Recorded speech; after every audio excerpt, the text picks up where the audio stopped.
Good morning વિદ્યાર્થી મિત્રો. ધોરણ 12 અર્થશાસ્ત્ર ચેપ્ટર 7 વસ્તી, જેમાં અગાઉ આપણે વસ્તી વધારાના કારણો, એમાં જન્મદરનો અર્થ અને મૃત્યુદરના અર્થ એનો અભ્યાસ કર્યો. ત્યાર પછીના પાઠમાં આપણે ઊંચા જન્મદર માટેના કારણો અને આ કારણોને 3 વિભાગમાં વહેંચી શકાય: સામાજિક પરિબળો, આર્થિક પરિબળો અને અન્ય પરિબળો. આ 3 કારણોમાં આપણે સામાજિક પરિબળો અને આર્થિક પરિબળોનો અભ્યાસ આગળ કર્યો. હવે આજે આપણે અન્ય પરિબળોનો અભ્યાસ કરીશું. અન્ય પરિબળોમાં પહેલું છે ઊંચો પ્રજનન દર. વર્ષ દરમિયાન 15 થી 49 વર્ષની વય ધરાવતી દર 1000 સ્ત્રીઓની કુખે જીવતા જન્મેલા બાળકોની સંખ્યાને પ્રજનનનો દર કહે છે. પ્રજનનનો દર કોને કહે છે? આવો નાનો પ્રશ્ન પૂછી શકાય. તો વર્ષ દરમિયાન એમ કે 15 થી 49 વર્ષની વય ધરાવતી દર 1000 સ્ત્રીઓની કુખે જીવતા જન્મેલા બાળકોની સંખ્યાને પ્રજનનનો દર કહે છે. ભારતના વસ્તી માળખાની એક વિશેષતા ઊંચા પ્રજનનના દર અંગેની છે. વસ્તી માળખાની એક વિશેષતા એમ કે આ ઊંચા પ્રજનનના દર અંગેની છે. બાળકને જન્મ આપી શકે તેવી 15 થી 49 વર્ષની વયની મહિલાઓના સંદર્ભમાં આ વિશેષતા તપાસીએ. 15 થી 49 વર્ષની મહિલાઓ, એના સંદર્ભમાં એમ કે આપણે આ વિશેષતા તપાસીએ. 1961માં આ વય જૂથમાં રહેલી મહિલાઓ માટે સરેરાશ જીવિત બાળકોની સંખ્યા 6 જેટલી હતી. 1961માં એમ કે આ વય જૂથમાં રહેલી મહિલાઓ માટે સરેરાશ જીવિત બાળકોની સંખ્યા 6 જેટલી હતી, જે 2011માં ઘટીને 3 જેટલી થઈ છે. તેમ છતાં આ પ્રમાણ થોડું ઊંચું કહી શકાય. સરેરાશ જીવિત બાળકોના ઊંચા પ્રમાણ માટે 2 પરિબળો જવાબદાર હોઈ શકે. સરેરાશ એમ કે જીવિત બાળકોના ઊંચા પ્રમાણ માટે 2 પરિબળો જવાબદાર હોઈ શકે. 1, ભારતમાં નાની વયે થતા લગ્નોને કારણે મહિલાઓમાં માતૃત્વ ધારણ કરી શકવાનો સમયગાળો લાંબો જોવા મળે છે.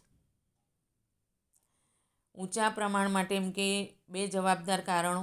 એમાં પહેલું, ભારતમાં એમ કે નાની વયે લગ્ન થતા હોવાને કારણે મહિલાઓમાં માતૃત્વ ધારણ કરી શકવાનો લાંબો સમયગાળો જોવા મળે છે.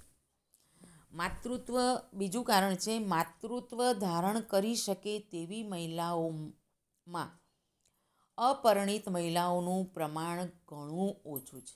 માતૃત્વ ધારણ કરી શકે તેવી મહિલાઓમાં અપરિણીત મહિલાઓનું પ્રમાણ ઘણું ઓછું છે. તો અન્ય પરિબળમાં બીજું છે કુટુંબ નિયોજન અંગેની માહિતીનો અભાવ. કુટુંબ નિયોજન એટલે આયોજિત માતૃત્વ અને પિતૃત્વ દ્વારા કુટુંબને સમજપૂર્વક મર્યાદિત રાખવું, તેમજ 2 બાળકો વચ્ચે યોગ્ય સમય મર્યાદા નક્કી કરવી.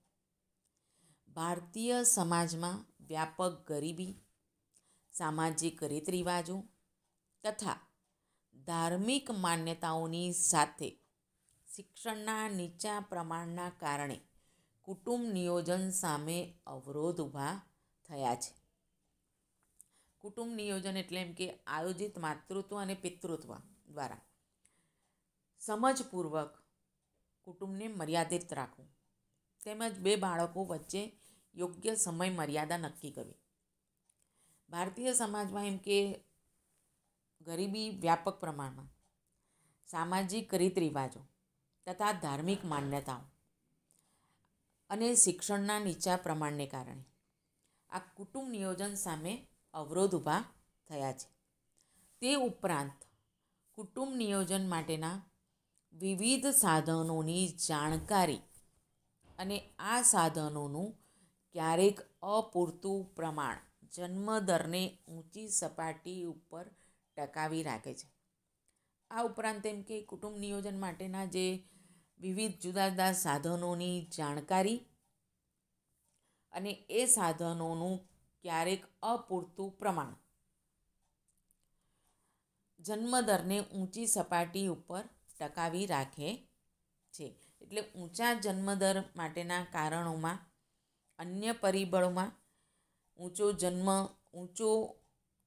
જન્મદર માટે એમ કે પ્રજનન દર અને બીજું છે કુટુંબ નિયોજન અંગેની માહિતીનો અભાવ. નીચા મૃત્યુદરના કારણો. વસ્તી વધારાના કારણોમાં ચોથું છે નીચા મૃત્યુદરના કારણો, જેમાં પહેલું જીવન ધોરણમાં સુધારો.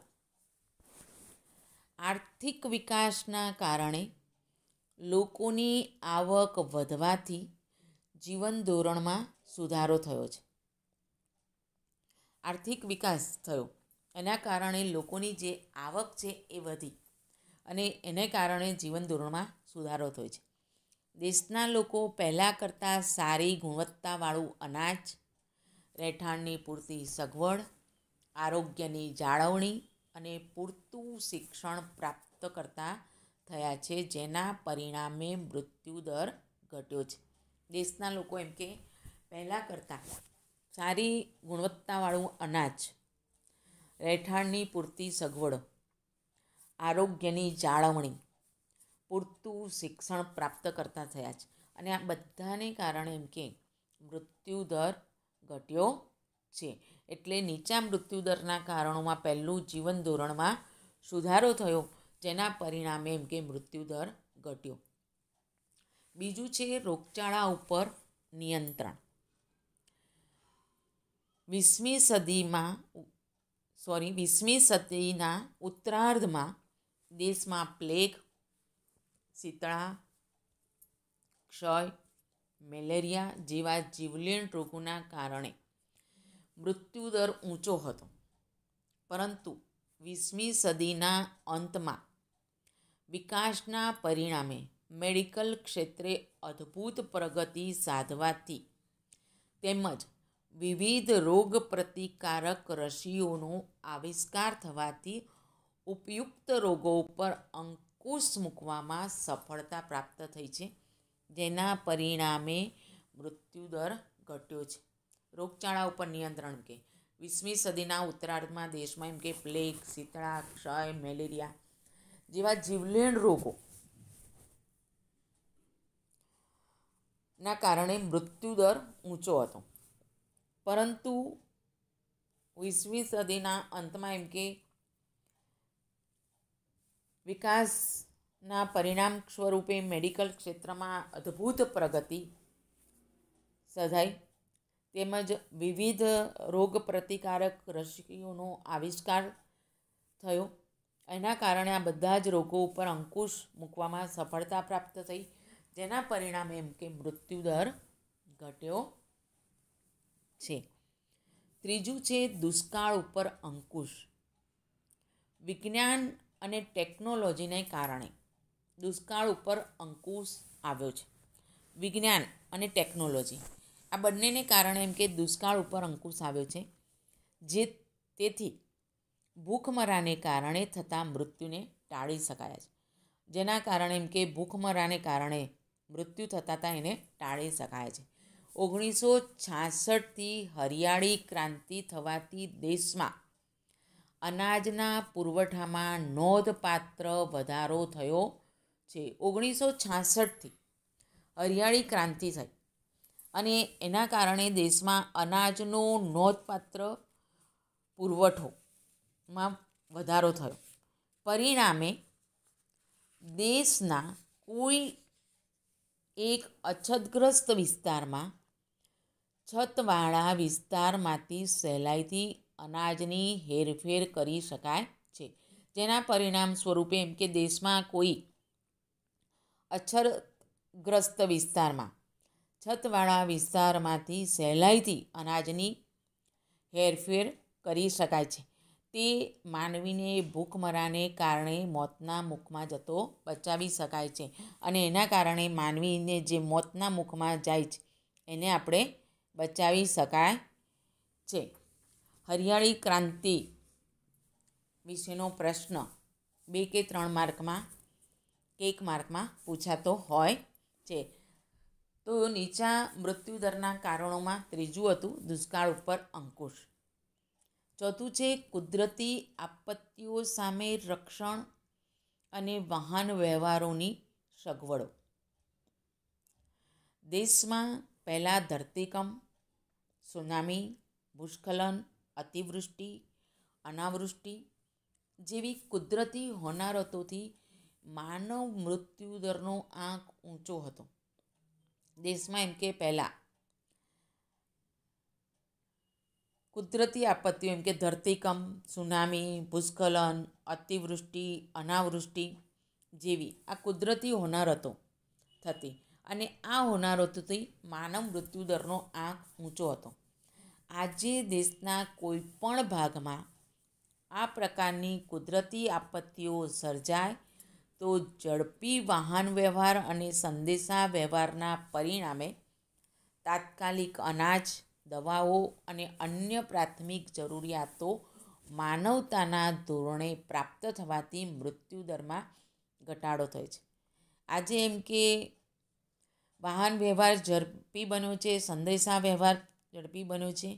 આના કારણે દેશના કોઈ પણ ભાગમાં આ પ્રકારની કુદરતી આપત્તિ સર્જાય તો એ ઝડપી વાહન વ્યવહાર અને સંદેશા વ્યવહારના પરિણામે તાત્કાલિક એમ કે અનાજ, દવાઓ, અન્ય પ્રાથમિક જરૂરિયાતો માનવતાના ધોરણે પ્રાપ્ત થવાને કારણે એમ કે મૃત્યુદરમાં ઘટાડો થયો છે. તો વસ્તી વધારાના કારણોમાં આજે આપણે અન્ય પરિબળો અને નીચા મૃત્યુદરના કારણોનો અભ્યાસ કર્યો. હવે વસ્તી નિયંત્રણના ઉપાયોનો અભ્યાસ આપણે આગળ કરીશું.